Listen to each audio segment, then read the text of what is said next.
आपने सोचा होगा कर्म क्या है और कर्म आपके जीवन को कैसे प्रभावित करता है।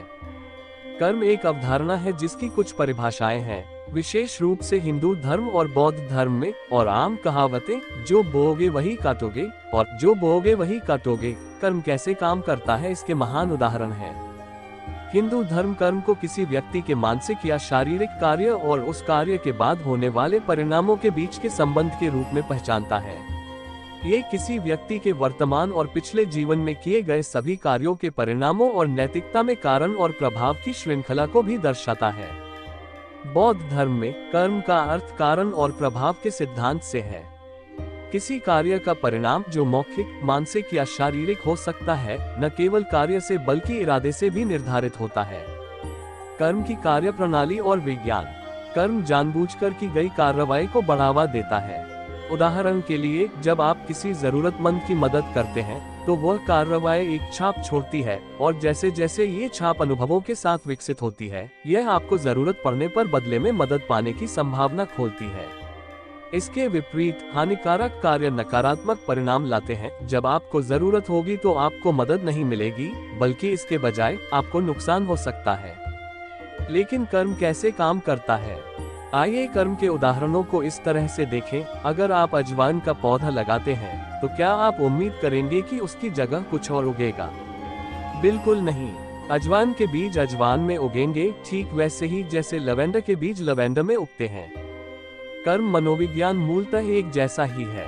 यदि आप अच्छे इरादों के साथ काम करते हैं तो खुशी आपके पीछे आएगी। यदि आप बुरे इरादों के साथ काम करते हैं तो समस्याएं आपके पीछे आएंगी।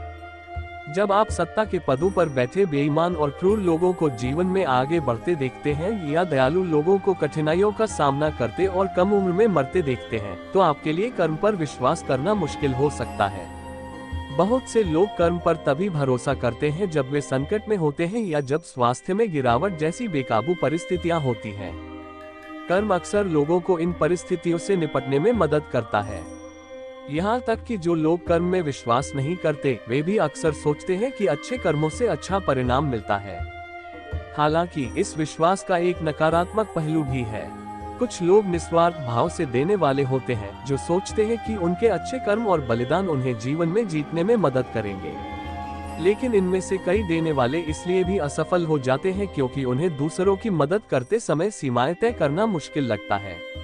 वे दूसरों की मदद करने के लिए अपनी महत्वाकांक्षाओं और लक्ष्यों को छोड़ सकते हैं, जिससे वे जीवन में पिछड़ जाते हैं। कर्म के प्रकार। कर्म व्यक्तिगत या सामूहिक हो सकते हैं।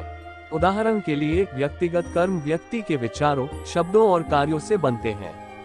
लेकिन जब लोग समूह के रूप में कार्य करते हैं, जैसे जब सैनिक हथियारों का उपयोग करते हैं या जब कोई धार्मिक समूह प्रार्थना या ध्यान करता है, तो वे सामूहिक कर्म बनाते हैं। अच्छे कर्म बनाम बुरे कर्म। कर्म को अच्छे और बुरे कर्मों में विभाजित किया जा सकता है। अच्छे कर्म दूसरों के लिए किए गए अच्छे कर्मों का परिणाम होते हैं, जबकि बुरे कर्म दूसरों को जानबूझकर नुकसान पहुंचाने का परिणाम होते हैं। अगर आपके कामों से हमेशा के लिए दर्द और तकलीफ होती है तो उन्हें नकारात्मक, अनैतिक या विनाशकारी माना जाता है। अगर आपके कामों से खुशी मिलती है तो उन्हें रचनात्मक, सकारात्मक और पुण्य माना जाता है। हालांकि कामों को मूल रूप से अच्छा या बुरा नहीं माना जा सकता है, लेकिन उनके परिणामों को दोनों में से किसी भी रूप में पहचाना जा सकता है। संचित कर्म बनाम प्रारब्ध कर्म। कर्म के 4 आयाम हैं। इनमें से संचित और प्रारब्ध 2 सबसे सामान्य हैं। संचित कर्म कर्म का भंडार है जो विकास से जुड़ा है। ऐसा माना जाता है कि जब लोग अपनी आंखें बंद करते हैं और जागरूक हो जाते हैं तो वे ब्रह्मांड की प्रकृति को जान सकते हैं, क्योंकि उनके पास जानकारी का भंडार होता है, या संचित कर्म। इस भंडार के माध्यम से आप एक कोशिकीय जानवरों और निर्जीव पदार्थों से ज्ञान प्राप्त कर सकते हैं, जो सृष्टि की शुरुआत से ही मौजूद है। प्रारब्ध कर्म वह जानकारी है जो आपको आपके वर्तमान जीवन में दी जाती है। ये जानकारी अक्सर केवल उसी तक सीमित होती है जिसे आप संभाल सकते हैं। यदि आप अपने सभी कर्मों की यादों को अपने ऊपर ले लें, जिसमें आपके पिछले जन्मों की यादें भी शामिल हैं, तो आप उन्हें संभाल नहीं पाएंगे और संभवतः मर जाएंगे। कई लोग पहले से ही अपने वर्तमान जीवन की यादों से परेशान हैं। यहीं पर प्रारब्ध कर्म की भूमिका आती है। कर्म सिद्धांत। कर्म के 4 मुख्य सिद्धांत हैं। 1. छोटे छोटे कामों से बड़े नतीजे मिल सकते हैं। सबसे छोटा काम बहुत खुशी या बहुत दुख ला सकता है। आप जिसे सद्भावना का छोटा सा काम मानते हैं, वह दूसरे के लिए बहुत बड़ा हो सकता है। ठीक उसी तरह जैसे एक छोटी सी चोट पहुंचाने वाली टिप्पणी उन पर स्थायी प्रभाव डाल सकती है। आपको शायद इसका एहसास न हो, लेकिन दूसरों के लिए अच्छे काम करना, चाहे वह कितना भी छोटा क्यों न हो, उनके लिए जीवन बदलने वाला हो सकता है। 2.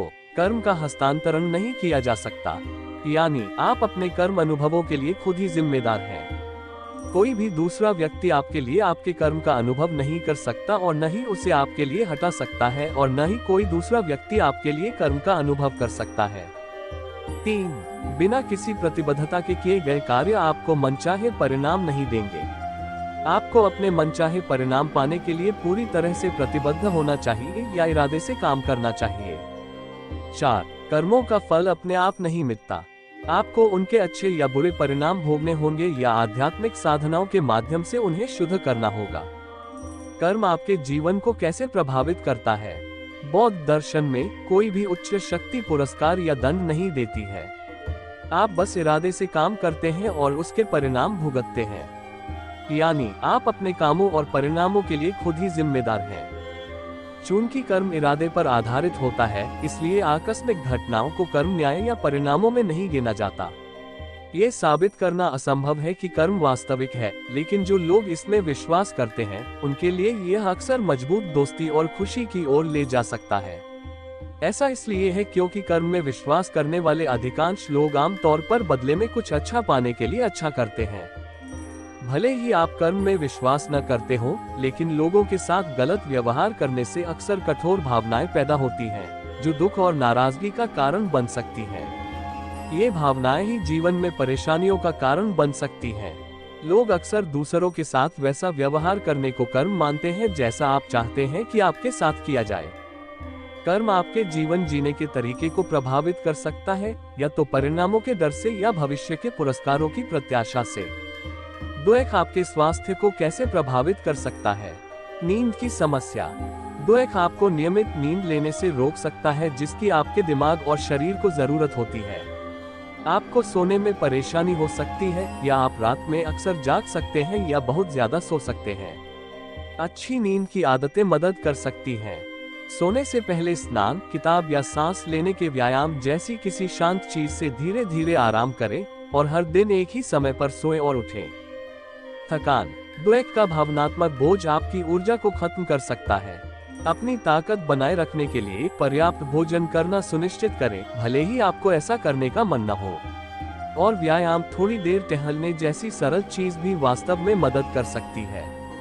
परिवार और दोस्तों के साथ जुड़े रहना भी अच्छा है, और एक मानसिक स्वास्थ्य पेशेवर या एक सहायता समूह आपको अपने द्वेष से उबरने में मदद करने के लिए उपकरणों के साथ साथ जुड़ाव की भावना दे सकता है।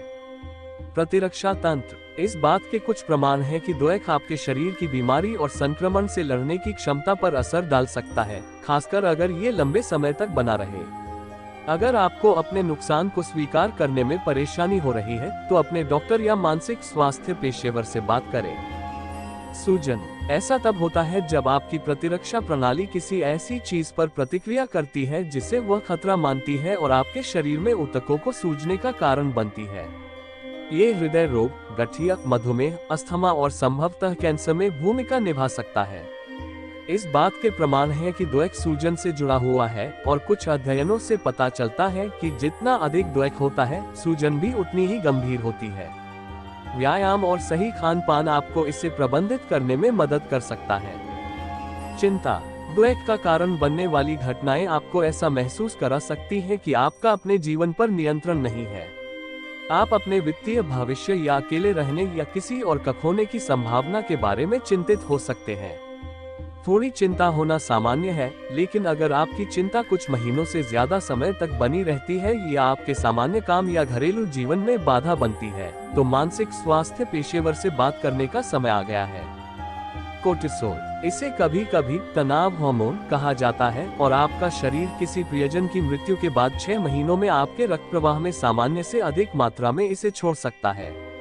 लंबे समय तक कोर्टिसोल का उच्च स्तर हृदय रोग या उच्च रक्तचाप की संभावना को बढ़ा सकता है।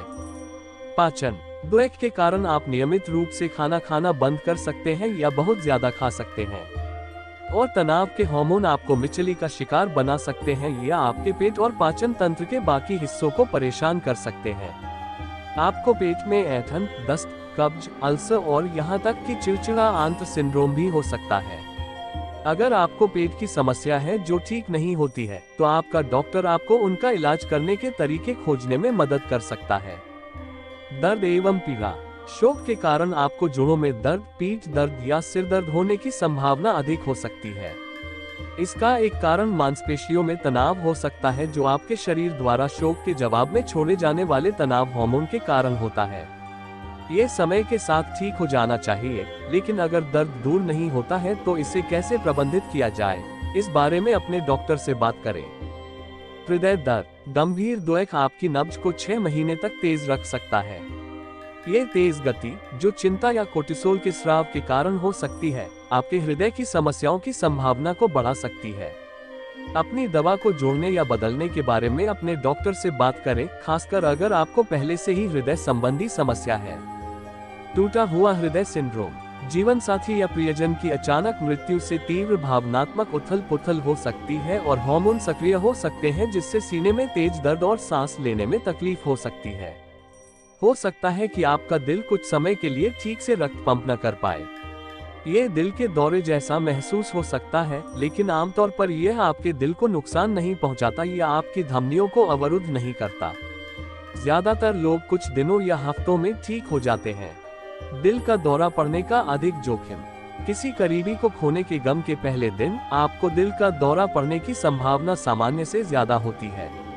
पहले हफ्ते के दौरान ये कम हो जाती है, लेकिन पहले महीने तक आपकी संभावना सामान्य से ज्यादा बनी रह सकती है। पर्याप्त नींद लेने की कोशिश करें और सीने और पेट में दर्द, ठंडा पसीना, मतली और चक्कर आना जैसे दिल के दौरे के लक्षणों पर नजर रखें। तनाव कम करें।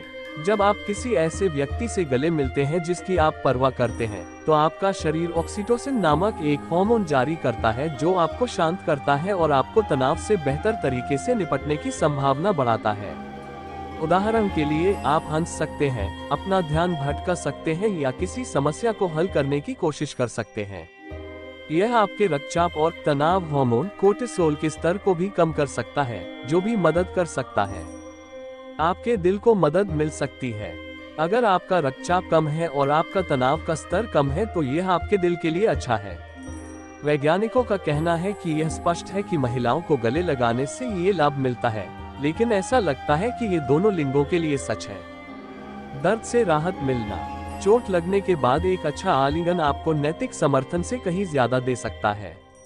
इससे निकलने वाला ऑक्सीटोसिन दर्द के संकेतों को रोकने में मदद कर सकता है। यह इतना कारगर है कि डॉक्टर इस बात का पता लगाने की कोशिश कर रहे हैं कि लैब में बने इसके रूप से लोगों का इलाज कैसे किया जाए। सर्दी से लड़ें। जिन लोगों पर आप भरोसा करते हैं, उनसे गले मिलना आपको इस आम वायरस से बचा सकता है, खासकर अगर आप बहुत ज्यादा तनाव में हैं। और अगर आप पहले से ही बीमार हैं, तो ज्यादा गले मिलने से आपके लक्षण और खराब होने से बच सकते हैं। आपको आपके पार्टनर से जोड़ता है। ऑक्सीटोसिन को कभी कभी प्रेम हार्मोन कहा जाता है। यदि आप अपने साथी को बहुत गले लगाते हैं, तो आपके रक्त में अक्सर यह अधिक होता है। जो जोड़े खुलकर गले मिलते हैं और चूमते हैं, वे अधिक खुश, स्वस्थ और कम तनावग्रस्त होते हैं। आपको नींद आने में मदद करता है। ऑक्सीटोसिन फिर से जादुई तत्व है, शायद इसके शांत करने वाले प्रभावों के कारण। लेकिन कुछ लोग अक्सर जाग जाते हैं अगर वे गले लगने या चम्मच की स्थिति में सो जाते हैं। ये ठीक है। रात को सोने से पहले 10 मिनट या उससे भी कम समय में आप इससे बहुत कुछ प्राप्त कर सकते हैं। आपके नवजात शिशु के साथ बंधन बनाने में आपकी मदद करता है। जो माता पिता अपने बच्चों को दुलारते हैं, खास तौर पर त्वचा से त्वचा मिलाकर, वे उनके करीब महसूस करते हैं और उनकी जरूरतों को बेहतर तरीके से समझते हैं। शोध से पता चलता है कि पिता ज्यादा शामिल होते हैं और माताएं तनावग्रस्त या उदास महसूस नहीं करती हैं।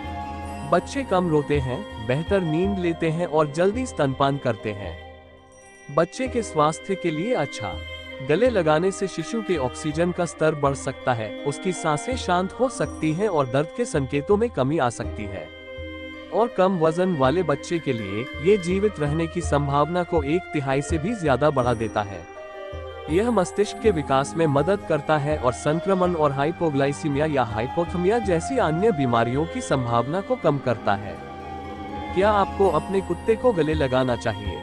आपको इंसानों की तरह ही कई लाभ मिल सकते हैं, लेकिन हो सकता है कि आपका कुत्ता इसे पसंद न करे। अपने प्यारे दोस्त की प्रतिक्रिया को गलत न समझें।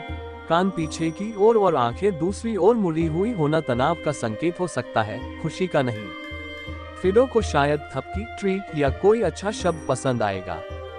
अपना फोन गले लगाओ।